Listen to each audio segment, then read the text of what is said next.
Добрий день, я вітаю Good afternoon. I want to thank everybody who joins us. My name is Horat Tavanova, and Ukraine Media Center Ukraine Forum continues its operation. Today is day 433 of the full-scale invasion of our homeland by Russian occupiers, and now we will be talking about the aftermath of the terrible tragedy in Uman. Joining us online is Igor Tabarez, the military governor of Cherkasy region. Good afternoon, Mr. Igor. Good afternoon, Mr. Igor.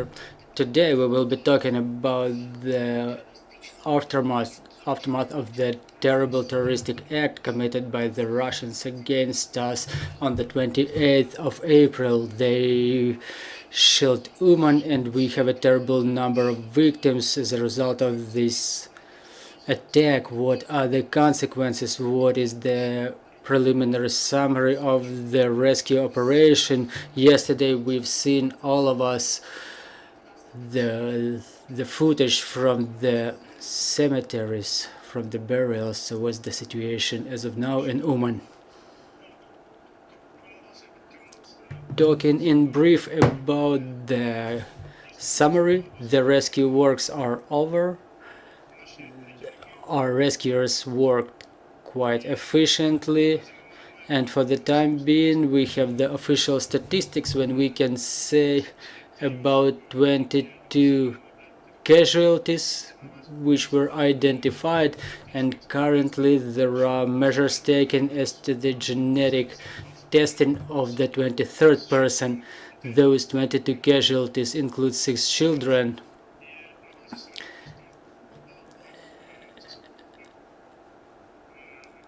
and there are 19 more persons injured, including 9 who were hospitalized immediately. For the time being, only 9 persons remain in the hospitals, and 2 more were transported to a hospital in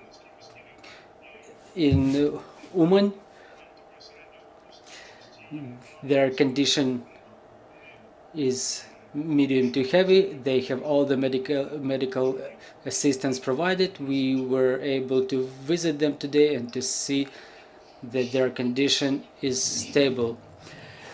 Mr. Igors, what about the aid to the families of those who became the victims of this terrorist attack? Since the very first day we were helping the families financially and materially. Our humanitarian partners were involved in this operation, the representatives of ICRC and other humanitarian organizations. Block Kitchen were providing food ratios and hot meals, and also supplied the people with basic with supplies to cover the basic necessities like logs and plastic film to cover the window frames to preserve the warmth in the apartments. Since the very first day of the tragedy, the committee started working, which calculated the losses and damages. The committees were forwarded by the regional administration and municipal council. The work is underway, and since this morning we know the approximate amount of losses and damages, and we have the preliminary plan for reconstruction. We will have to renew about 1,500 windows. However, the good news is that 3 organizations already started installing glass in those window frames. As I mentioned, they are the GEM organization, Nova Poshta, who also got involved in this project, and that building which was targeted by the missile, there is the examination by the specialists from Kyiv going on as to the possibility of capital reconstruction of the building, or otherwise there will be the professional decision undertaken whether such reconstruction is possible, or it should be demolished. Sorry. So for the time being, the decision is not yet taken. Well, so this is the situation. As to the material resources, yesterday the municipal council meeting resolved to allocate 3.2 million hryvnias for basic reconstruction of the infrastructure components, for the processes that are related, for financial aid related to burials. And the regional council, regional administration, adopted the resolution on allocation of 5,250,000 hryvnias as a subvention to the municipal council for reconstruction needs, the ones that I mentioned above. And 3,250,000 are allocated for disbursement to the families of the victims, of the casualties, and those injured ones. So we will disburse 100,000 hryvnias per each victim and 50,000 hryvnias for one injured person. Mr. Igor, so what's going on in that building? Are the inhabitants of the building removed somewhere? Do they have an alternative bulletins, and do we know what is the number of people who got deprived of their homes? Well, it's a 9-story building with 2 sections. It consists of 99 apartments.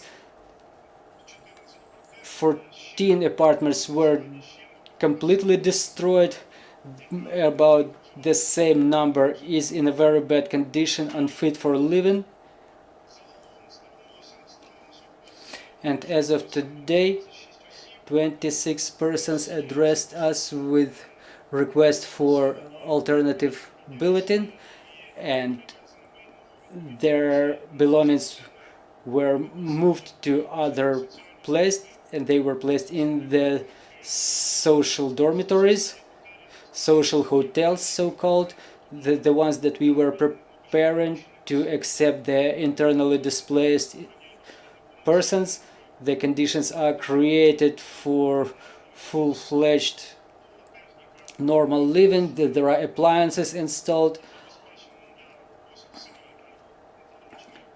and the families of the victims and casualties and those injured ones were provided with food rations. We were inspecting the conditions of their living. We were visiting them yesterday. They are in depressed state emotionally, but they react quite normally and positively to the things we're doing.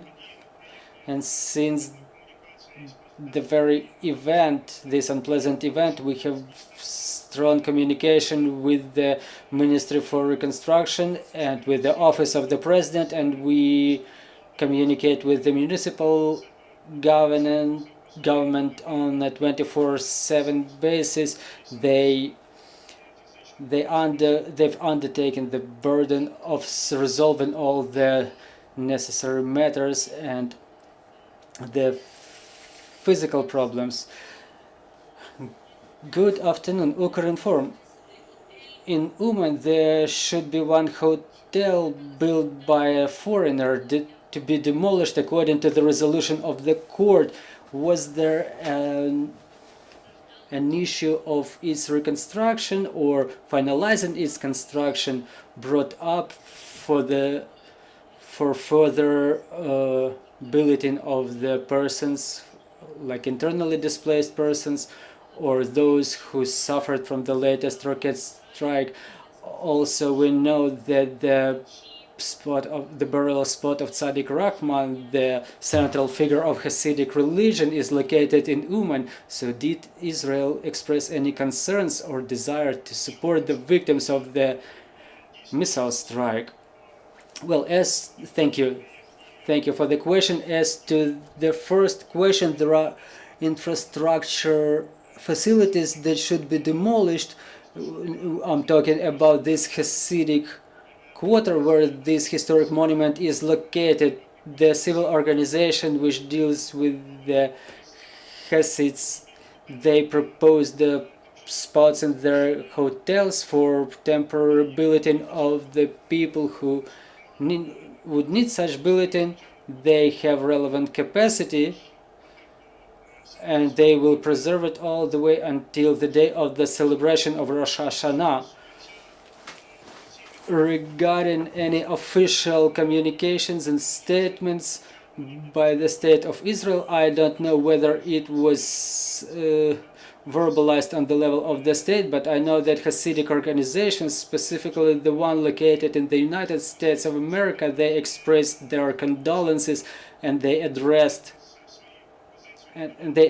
us with their proposition as to the provision of aid, of support in resolution of these or those issues. We will analyze the proposal, and if there will be some concrete things to be discussed, we will definitely use their services. The most expenses, when the decision will be undertaken, will be accounted for construction of the building in question, the main building that was attacked, and obviously it will be either demolished and built from scratch, from the ground, and in that case we will need involvement of our partners and civil organizations which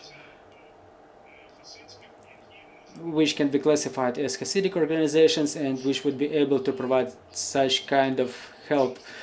Mr. Igor, as to the support, to what extent did business got involved in support of the citizens? On the example of Dnipro, we've seen how the business was undertaking the joint effort to support the victims of the rocket attack or missile attacks in Dnipro. Yes, from the very first day the business is actively involved in all the operations. Different organizations, different business organizations in our region get involved. The help was provided first of all with the material which was actively used in clearing of the debris that we had to clear in the first place. That's a very efficient and up-to-date material which was provided by construction companies. Also, our agrarians stepped up with an address to us and to the municipal council with their proposal to support, and we consider all such proposals very meticulously, so everything is going on in a socially balanced manner, because there are some families which lost like 5 members and there are no relevant recipients of the financial aid because no relatives are identified. So this is the element of social responsibility of our citizens. I'm sure that they will continue working in this format, and this support will be used and it will be covered and emphasized in our joint effort against the enemy. Well, thank you for joining our broadcast, dear colleagues. I'm reminding you, joining us was Igor Taburez, the military governor of Sherkasy region. Right now our team is working on the schedule of briefings for tomorrow, so follow our announcements, bear with us, work together for our victory, support and thank our armed forces, and glory to Ukraine.